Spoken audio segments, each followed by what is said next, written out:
Morning. Good morning. How's everybody doing? Good. Oh, All right. Welcome to our last session of 2025.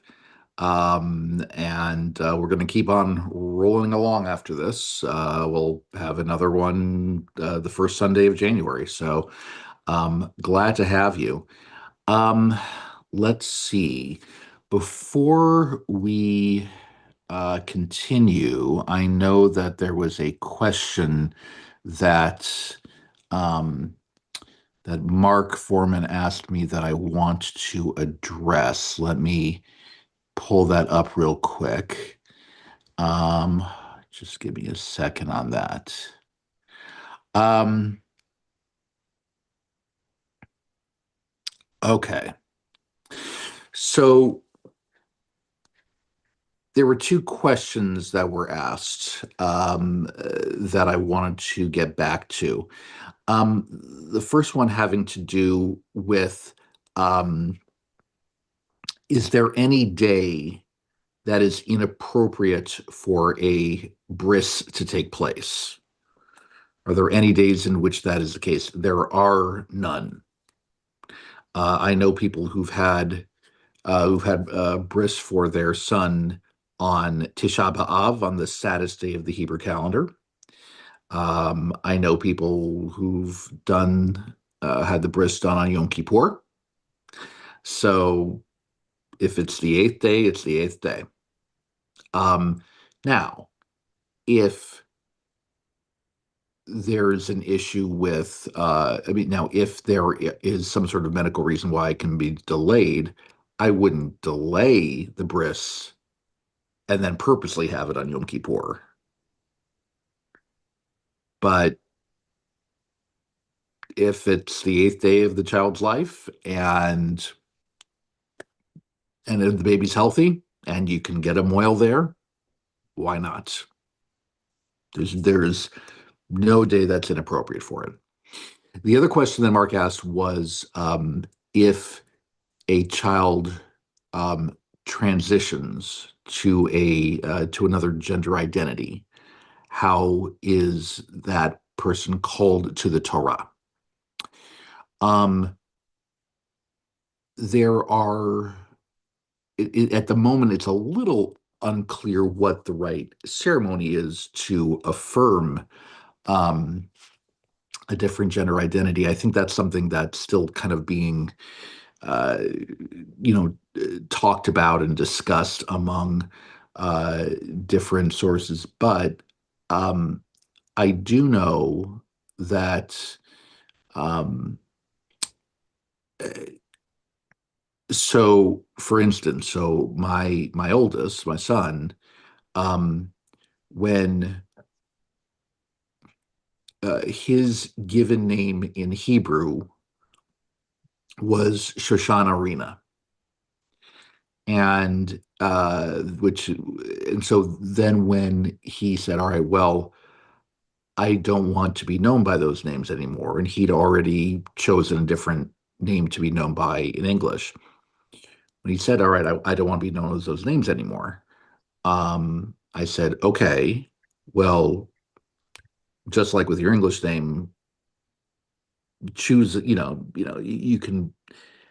I don't mind if you have a different name. That's okay. Just keep in mind that you were named for a couple of your great grandparents, and we would like to, still recall them at least in your name." And he said, "Okay, okay, I understand that."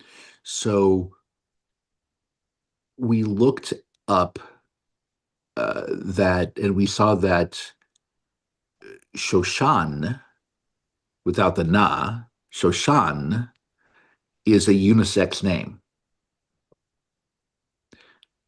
I said, "How about you just be known as Shoshan when called to the Torah?" And he said, "Great, that works." And then I read that Rena, the middle name, actually has some unisex use, has actually been thought of as a unisex name, at least in some circles. I said, "Why don't you just keep that one?" Okay. So there was a period of time in which he identified as non-binary. So what do you do with being called to the Torah when you are so and so Ben,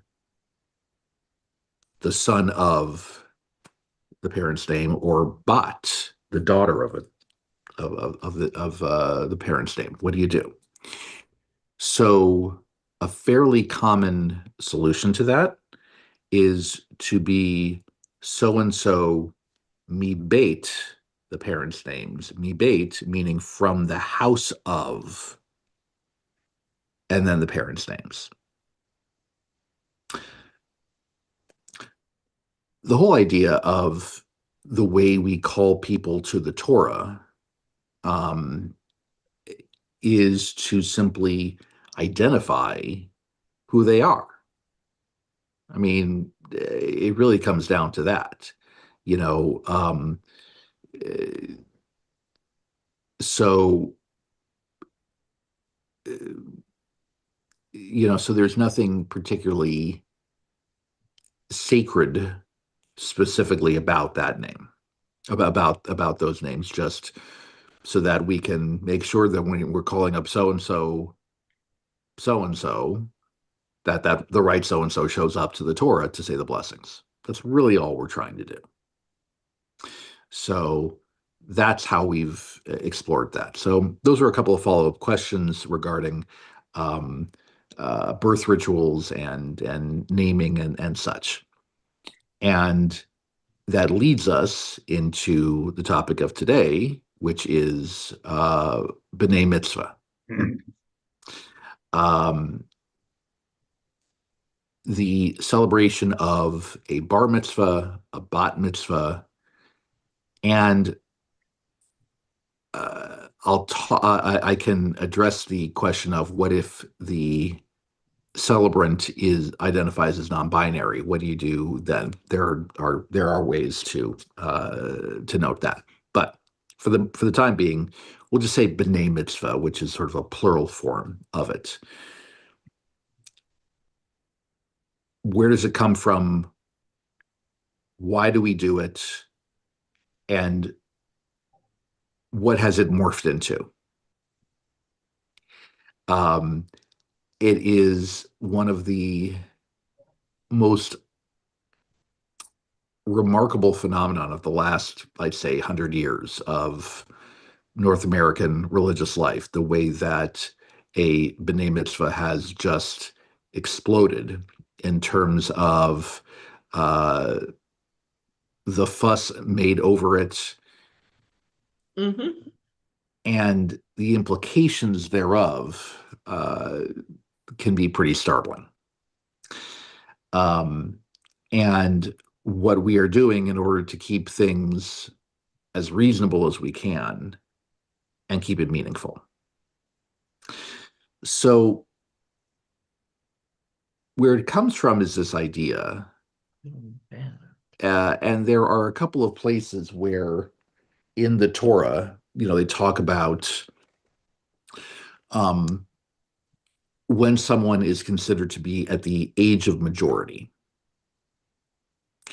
And it's established in general that it has to do with the age of 13. Now, in uh, when you look at different law codes, different Jewish law codes, and the Talmud before that, how does one determine whether someone has reached the age of majority? It's by noting something that we would not be dealing with today, which is it wasn't necessarily age based. It was based on, has this person begun going through puberty? And the and it had to do very specifically with, um, has this young person begun to grow hair in the pubic area. That was the criteria that they mentioned. Somewhere along the line, I'm not sure exactly when, thankfully, in everybody's case, we stopped making that a determining factor. In other words, we are not going to check that. Instead, we made 13 the age, certainly for boys. Now, up until about 100 years ago, we were only talking about a bar mitzvah. We were not talking about bat mitzvah at all. Now, that has to do with the idea that up until about 100 years ago, women were not included and they were not counted in a minyan, in a quorum for prayer, really by any synagogue. And so what was the point of having a bat mitzvah? Right? A bar mitzvah means that, okay, you are now an adult. You are now responsible for the commandments. You are now counted in a minyan. Up until about 100 years ago, there was no such thing as a bat mitzvah. The bat mitzvah was pioneered by a name you may have heard in certain Jewish religious circles. His name was Mordechai Kaplan. Mordechai Kaplan is better known probably for being the founder of the Reconstructionist Jewish movement, which is one of the, I would say, minor Jewish movements in North America. Not without its adherents, not without its synagogues, but still not nearly as big as Reform, Conservative, or Orthodox.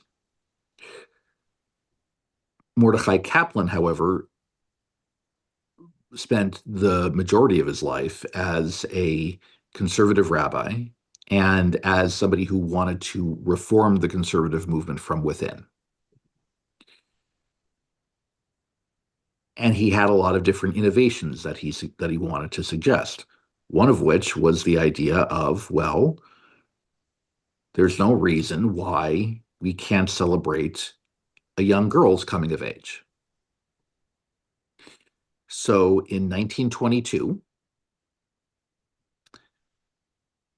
his daughter celebrated her bat mitzvah.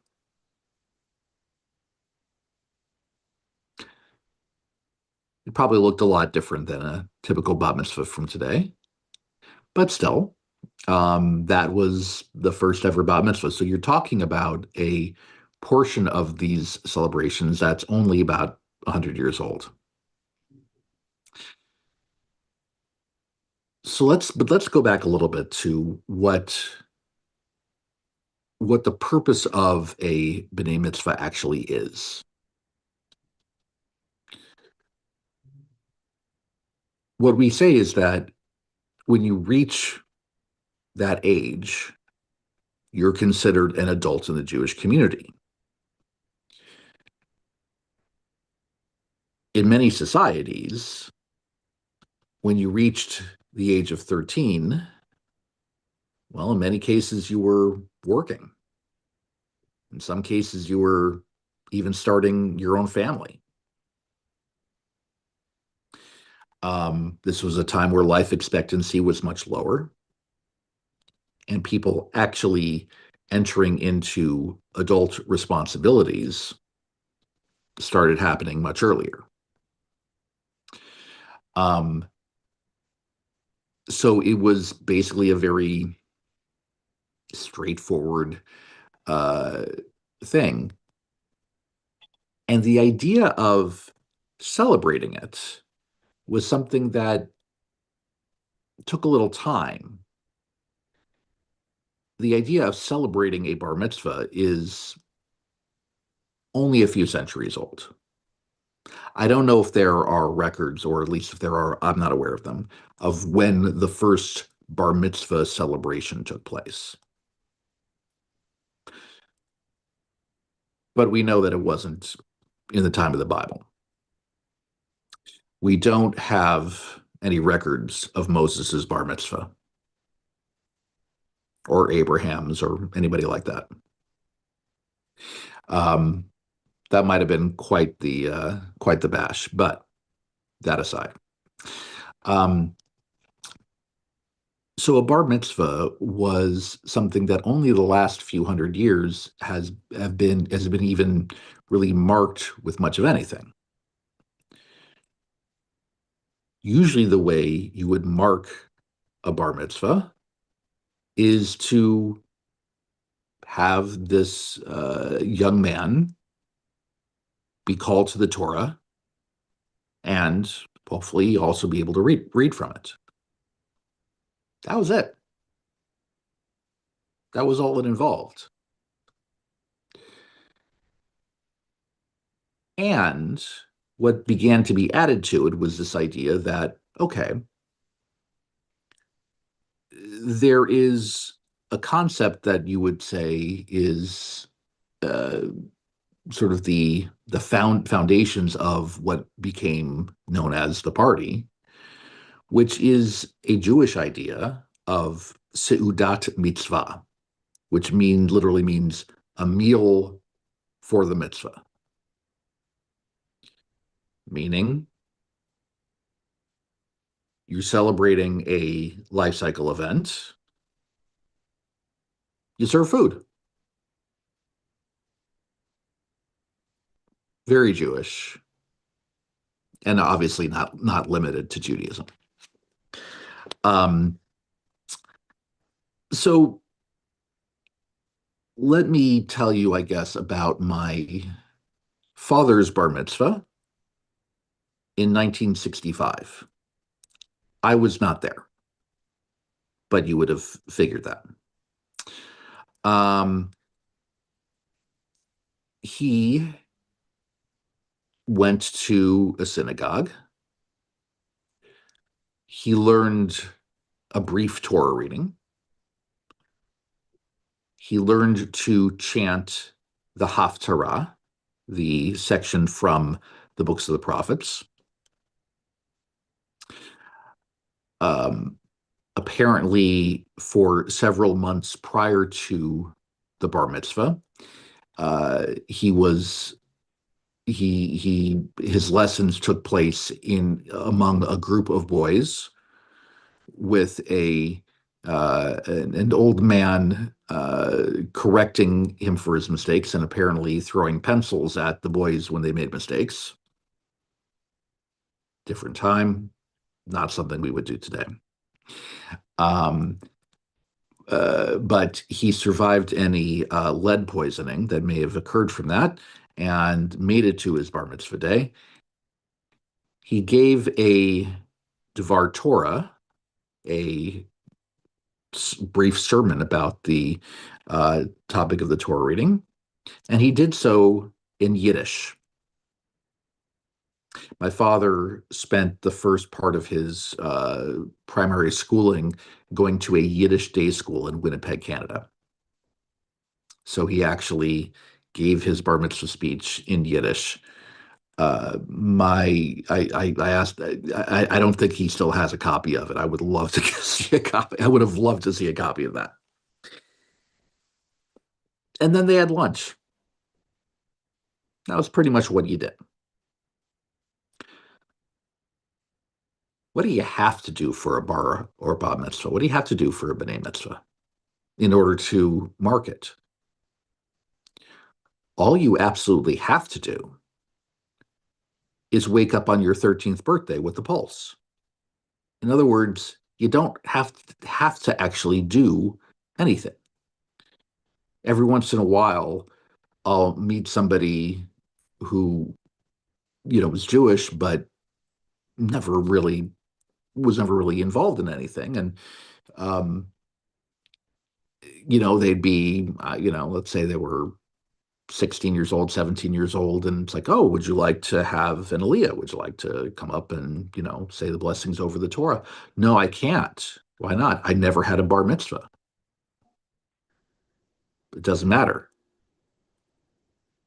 Once you are of the age of majority, you are counted in a minyan. You are entitled to observe the commandments, all of them, and invited to do so. You don't have to do anything to have the status of a b'nai mitzvah. Okay. So why has the b'nai mitzvah turned into all that it's turned into?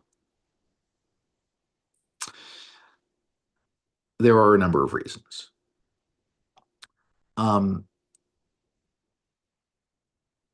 First of all, some of it I think is just a natural outgrowth of the prosperity that many Jewish families have enjoyed in North America in recent decades.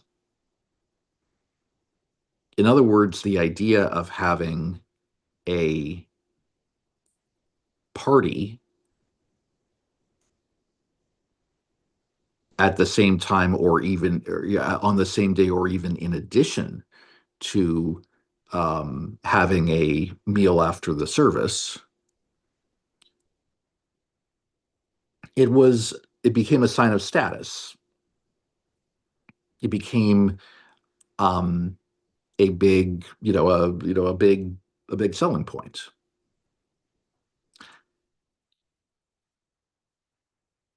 The problem became when when people would begin to focus much more on the party than on being a part of the service. Now, when it comes to celebrating a b'nai mitzvah, there's really, like I said, there's no litmus test other than your Jewish identity. So pretty much anyone who has reached those minimal requirements has an opportunity to be able to celebrate it. And that is regardless of in many cases, of one's knowledge and one's observance. Now, we don't have any litmus tests, at least certainly at our synagogue, in terms of Jewish observance, right? And nor should we. In terms of knowledge, though, we do try our best to make sure that it is that what takes place at a bar mitzvah, what a young person studies on the day that they're celebrating for the day, is something that is substantial. There's this idea that you need to be trained to be able to um, display your ability to participate in the Jewish community. I've pretty much been monologuing here, and I don't mean to take up all the oxygen. So I want to open it up for some questions before I get into some other aspects of it. I know children in Israel, they don't do a whole lot. I taught one, and his father took him to New York for his bar mitzvah, but they don't do anything in the synagogue a lot of times. Do you have any idea how bar mitzvahs, bat mitzvahs changed throughout the world? Are there other countries that have, other than Canada and us, that have kind of adopted this read a section, let's party? Yeah, there is. Uh, I can't speak to communities in, let's say, Latin America, Europe. I don't. I'm not really aware of that. I do remember going to a like basically stumbling upon a bar mitzvah in Israel. I was studying there for a couple of months during rabbinical school, and I was in the coastal city of Netanya. And I was at just a, a typical synagogue there, a relatively small Orthodox synagogue. And I think it was a Thursday morning. And it's like, oh, we have a bar mitzvah this morning. What did the bar mitzvah involved? It was a young man who you could tell he and his family had rarely walked into a synagogue in their lives. He, this young man was called to the Torah, chanted from the Torah, which, when you're a native Hebrew speaker, um, uh, it's a much different process. I mean, or at least it's in many cases a much briefer process of learning. And when it was over, we had essentially, they served everyone who was there basically like a continental breakfast. And that was that. Now, are there communities in Israel where a bar mitzvah, where there is a larger celebration and or where a there is more substantial participation in a service? Yes.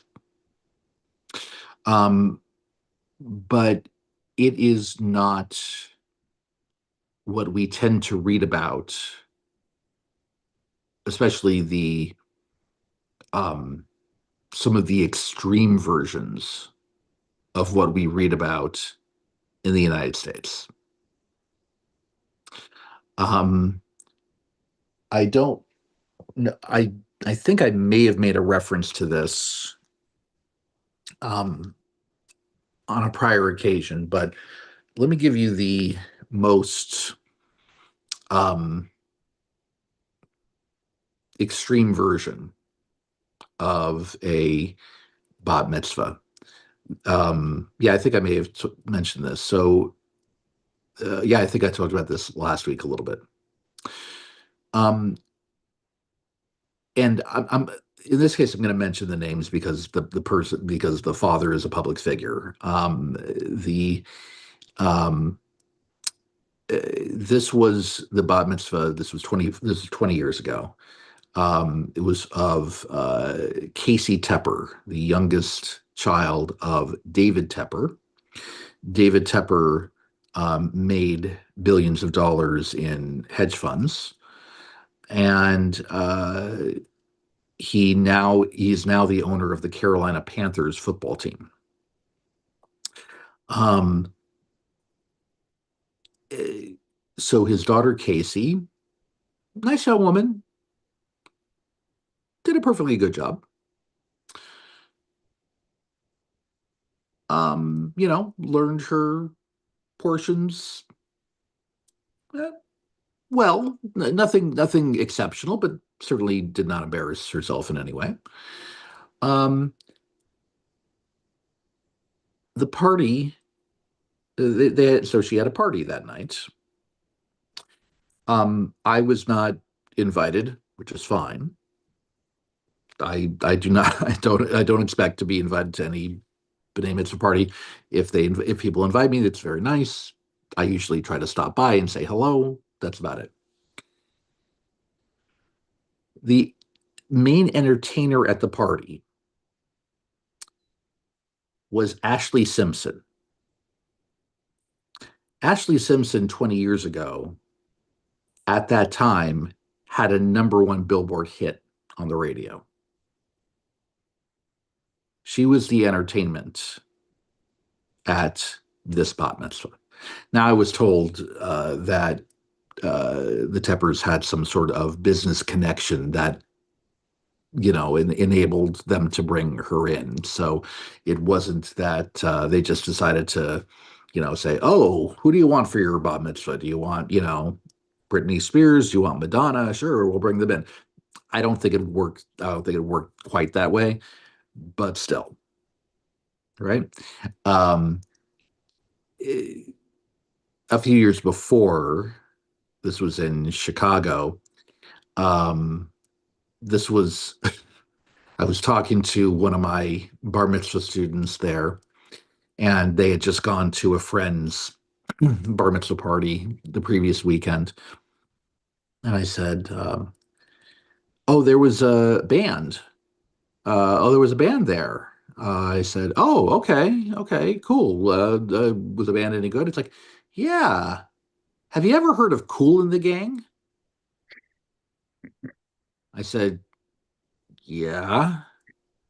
From South Orange, New Jersey. Sorry.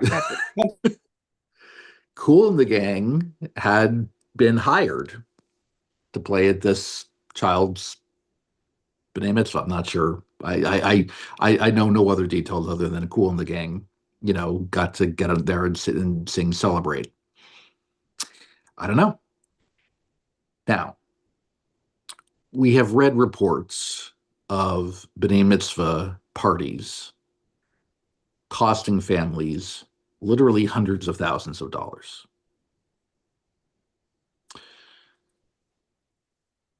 For some of the wealthiest people in the Jewish world, the bar bat mitzvah becomes the celebration it's a status symbol, right? When I was an assistant rabbi in northern New Jersey, this was where the Tepper bat mitzvah took place. Different B'nai Mitzvah, took on different shapes, but what I would say was the most typical would be going to some sort of banquet hall. Every once in a while, they would have it at the synagogue, but you'd go to a banquet hall. There would be about an hour and a half of cocktails and hors d'oeuvres. Usually, you were expected to have formal wear. Not necessarily black tie, although there was one black tie that I attended.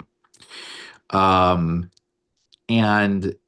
the amount of food at the smorgasbord was enough. It was enough to feed for a full meal. Was the party the same day as a synagogue service? It depended. So in northern New Jersey, at least the synagogue that I was working for, there were between like 40 and 50 B'nai Mitzvah a year. So it was not atypical and there were certain weekends where they're like, we're not having them, where they, like July and August, they didn't have them. They didn't have them during school breaks. They didn't have them during, and then, if there was a major Jewish holiday, they didn't have them either. So you'd have weekends in which,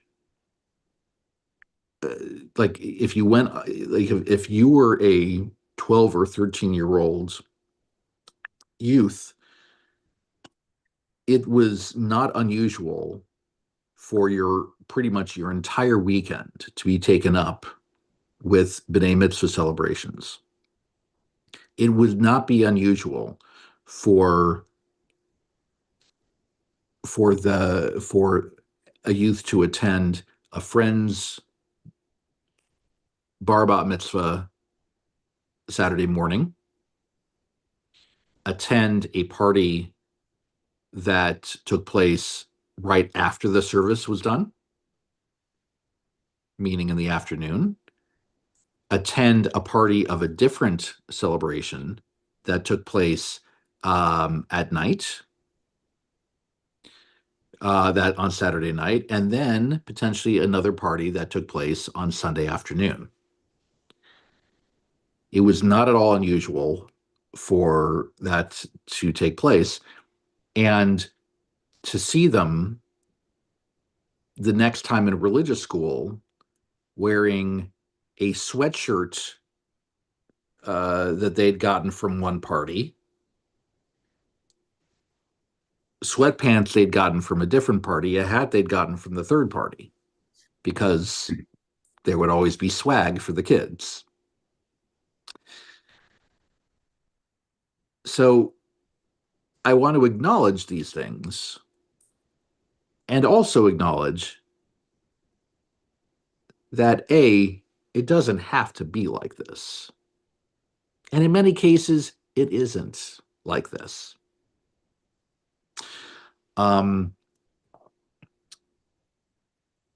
It does not have to be and I'm borrowing a term that there was actually a feature film made, with this name. You don't have to be keeping up with the Steins, right? You really don't have to do that. You don't have to do anything fancy schmancy in terms of a party. A lot of it has to do with social expectations. But even then, it doesn't necessarily have to, that doesn't mean you have to do anything in particular. Because at a certain point, you lose the thread of what a B'nai Mitzvah is supposed to be all about. So, and I will also say, before we get into what the B'nai Mitzvah is supposed to be all about, I do want to note that having a celebration is not a bad thing. The idea of celebrating a bar bat mitzvah, B'nai Mitzvah, is fine. There's nothing wrong with it. The idea is to not lose sight of why you're doing it. Okay? So why are we doing it? Why is it so common and so popular to have a B'nai Mitzvah?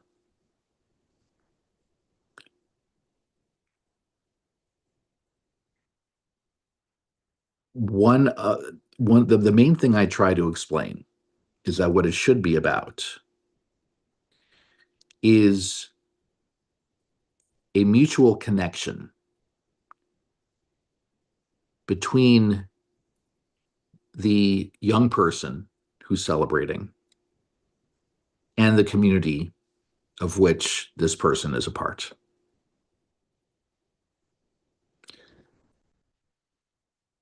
Because you can, and some people do, say, okay, well, we're not part of a synagogue, and we don't want to be a part of a synagogue. So here's what we'll do. We'll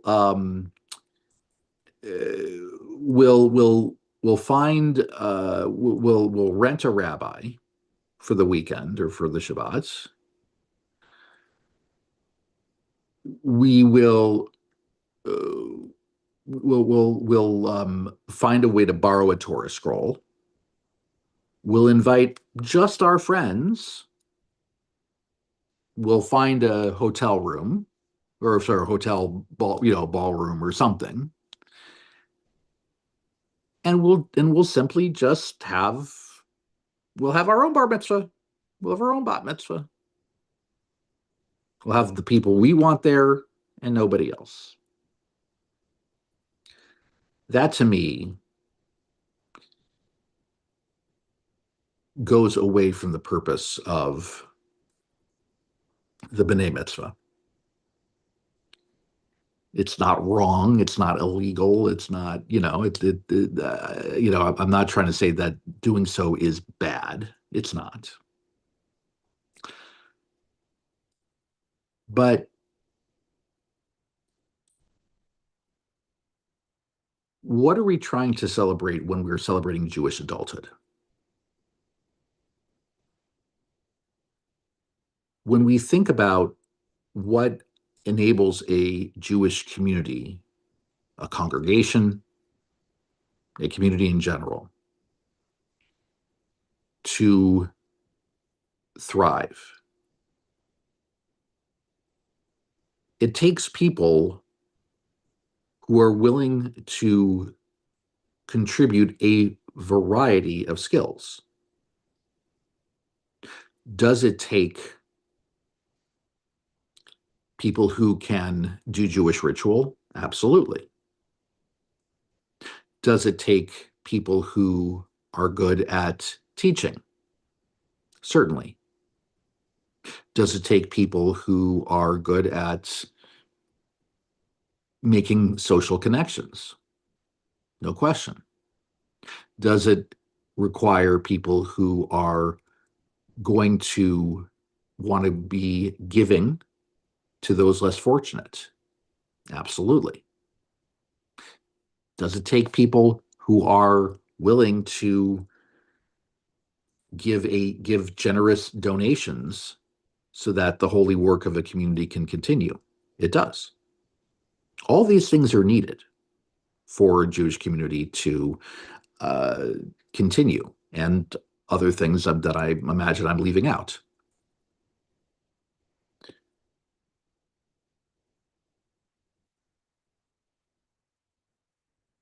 What we've done by centering the ritual around a synagogue service is we have created a sample way for a young person to walk through one of those doors.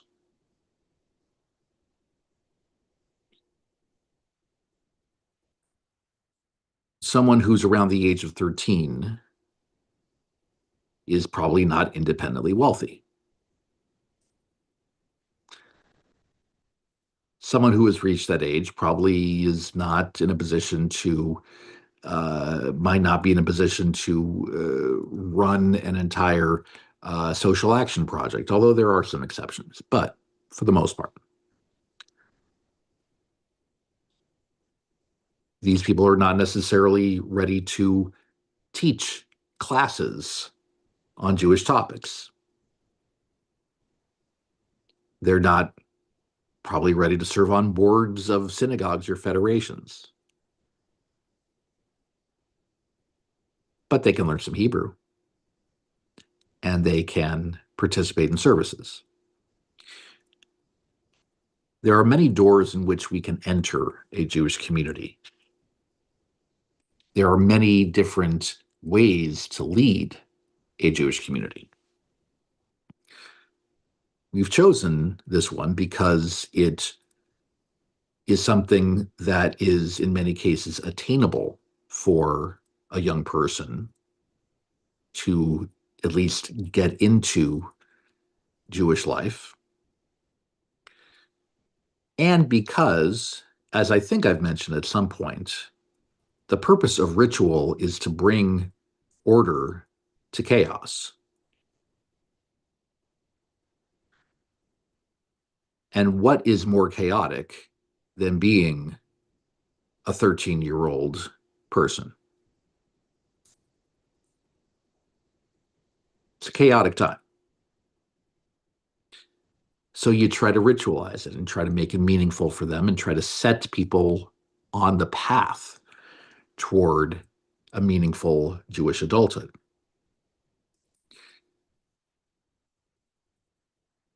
The idea is that it's the beginning of it and not the culmination, the end point. On the day of my bar mitzvah, some random person who I'd never met comes up to me and says, this is just the beginning, it's not the end. I always kept that in mind. Now, what happens when you're trying to create meaningful moments? And for various reasons, it's just the typical way that we celebrate a B'nai Mitzvah isn't going to work for that particular young person. What do we do? In cases of a young person having special needs, intellectual, emotional, what have you,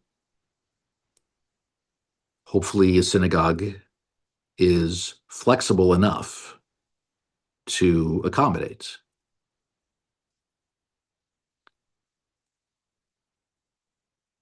My brother, whom I mentioned last week, has Down syndrome. His bar mitzvah, we waited till he was 16. He wasn't going to be ready at 13 to really sit through a service. And he did small parts of the service here and there, said blessings over the Torah, didn't learn a Torah portion. Are there other people with Down syndrome who could potentially do that? Yeah, depending on their function and their level of functionality, potentially. My brother was not among those. But his bar mitzvah was one of the greatest days of my life and one of the greatest days of a lot of people's lives who were there. And certainly something he always remembers. There are times where if there's a matter of where there are some emotional needs, sometimes the synagogue will do something, rather private. And that's appropriate. And that is certainly appropriate. Can I say something? Go for it. My friend, Cindy, her son Jeremy had Asperger's. He had his bar mitzvah. They rented a room at Tiffany's Diner in Philadelphia. They rented a big room. And they had his rabbi there. He was 15. I don't know if I mentioned that. He's 15. Yeah. And, a few friends, it was very nice service, and I have pictures from there. And he since has committed suicide at 17 after I moved here. So it's a good memory to remember. Sure. Both of her children died of suicide. And now she decided to become a grief counselor, which is, I really think is wonderful, that she can share with other people. I'm obviously sorry to hear about what the family, went through and continues to go through, I'm sure. It's, and yeah, there are unique circumstances that do require us to think of this life cycle event differently. I'm going to tell you a story of somebody, and Richard, I'll beg your indulgence. You and I talked about this when we met last time. It came up in our meeting. So this was when I was in the previous synagogue that I worked for in Buffalo, New York. There was a young woman who was capable of learning to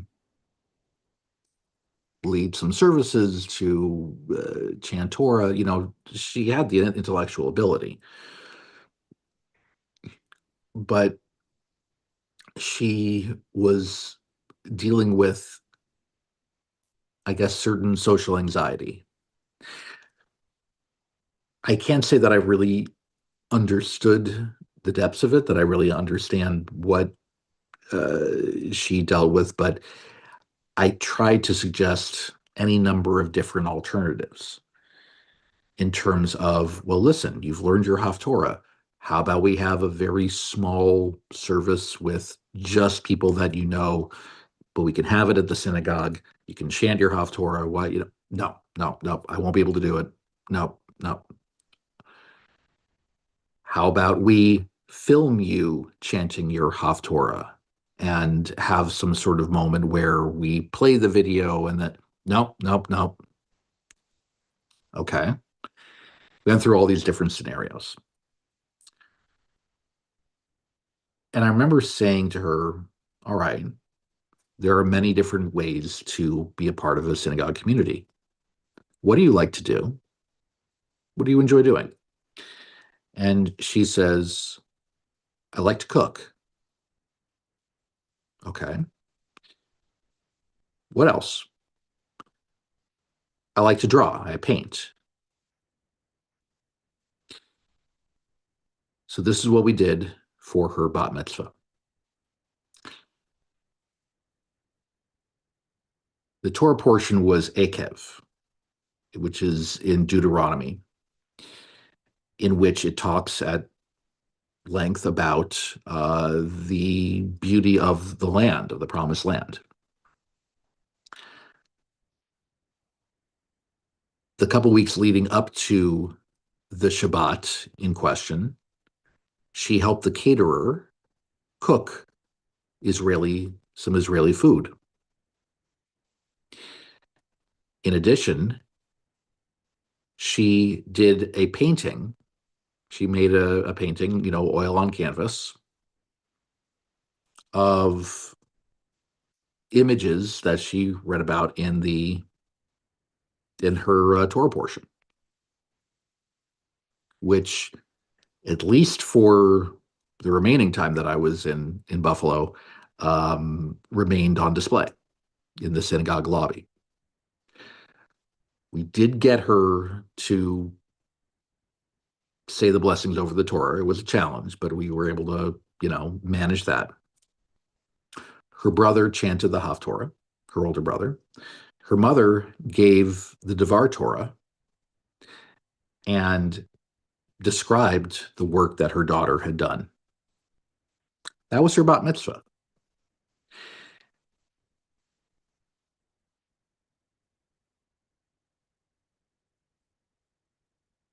Was this the ultimate solution? I don't know. We did the best we could with the information we had available. Did she walk away feeling that she had been included? I really hope so. That's the goal. I was once told by a cantor that I worked for when I was, before becoming a rabbi, when I was a bar bat mitzvah tutor in suburban Chicago. The cantor said, you don't want the young person walking away and 25 years later saying, my synagogue didn't give me a chance.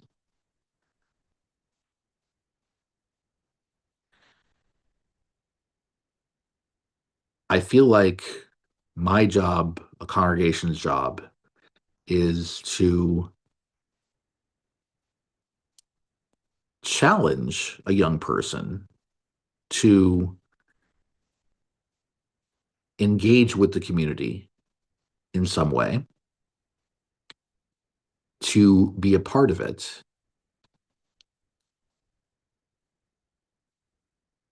and to recognize that one size does not fit all. So these are some of my thoughts about B'nai Mitzvah. I recognize that that this may not have been as technical of a conversation as some of the other ones that I've had, but I have a lot of different feelings about this. I've worked with hundreds of B'nai Mitzvah kids, tutoring and otherwise. So I do feel, my views on what bar mitzvah can be, ought to be, could be, are honed from many years. But I recognize that there may be different viewpoints, and I know we only have a couple more minutes, so I'm willing to take a couple questions now. And um, if you want to talk more about it next week, we can certainly go through it. Rabbi, I have a question.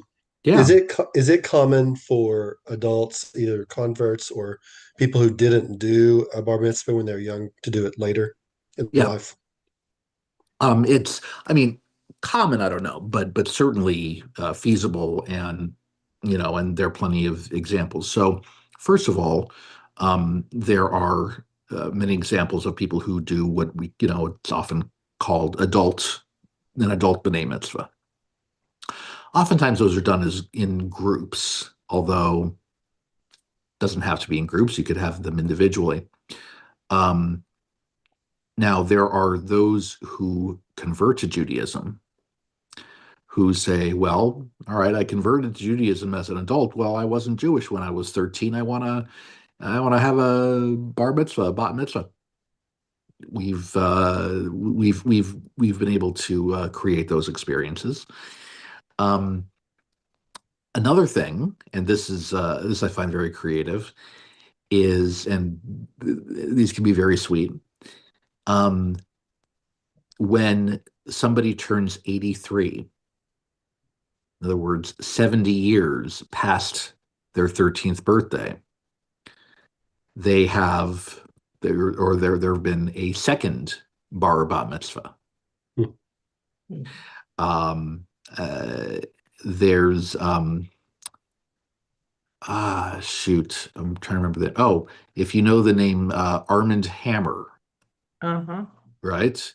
The guy who, I think, he created the company that of the famous, the baking soda, what have you.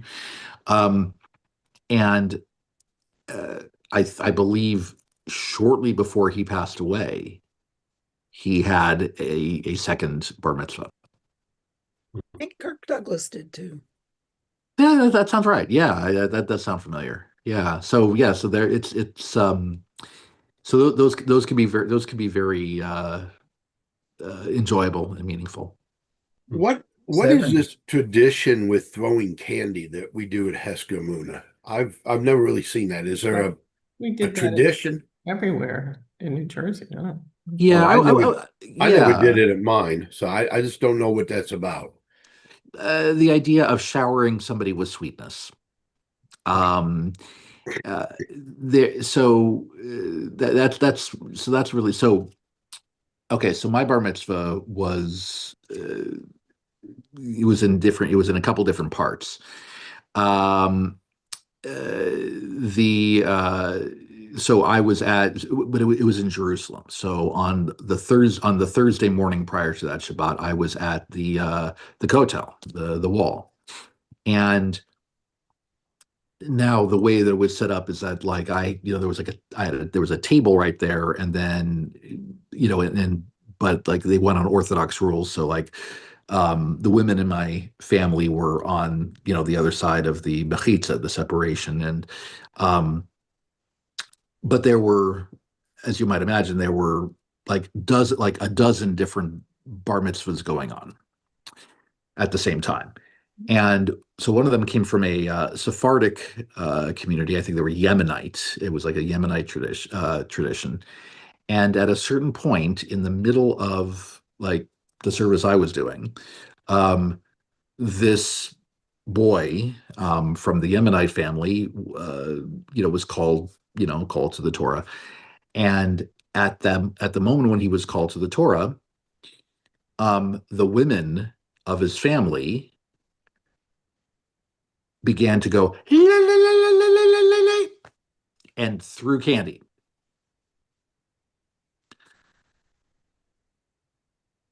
My aunt was taking video of this and happened to be looking at my grandfather's face when the la, la, la, la, la was being called, and got the most priceless facial expression on film. We were like, what is going on? So yeah, the idea of showering with sweetness. So the question that Mark Siegel asked in the chat is 70 years after, why 70? Um, uh, Multiples of 7 and 10 are fairly common in Judaism, in which you are celebrating things. I mean, there are certain formulaic numbers that we come upon in Judaism: 3, 7, 10, having to do with certain biblical precedents and other ones at that. So I don't know why 70, 7 multiplied by 10. I don't know why people centered on that. Like, could you do 30, 3 times 10? Sure. You could do 3 times 7. You could do 21. Yeah, there's a bunch you could do. But I think it became this, uh, I think, a really nice method for people who, for retirees potentially to have a ritual to look forward to and to observe in some way or another. So Here's what Google says. Go for it. Yes, 70 is a highly significant number in Judaism, symbolizing totality, completion, and spiritual fullness, appearing in narratives like the 70 nations of the world, Jacob's 70 descendants entering Egypt, and it goes on and on and on about 70. Well, my sons were going to religious school down the street at Temple Bethel. The one that's almost a year older, he was like a year ahead in school and religious school. And my only concern of him was pretty much pay attention to teachers and behave and not be, you're there to study, you're not there to play, whatever. So that worked pretty good. The younger one was in resource classes. He had learning disabilities. And the older one did his bar mitzvah with no problem. The younger one, I thought he did just fine, but then I found out later on that he had memorized his Torah portions. He couldn't read it; he just memorized the whole thing. I'm thinking, he's doing better than I am either way.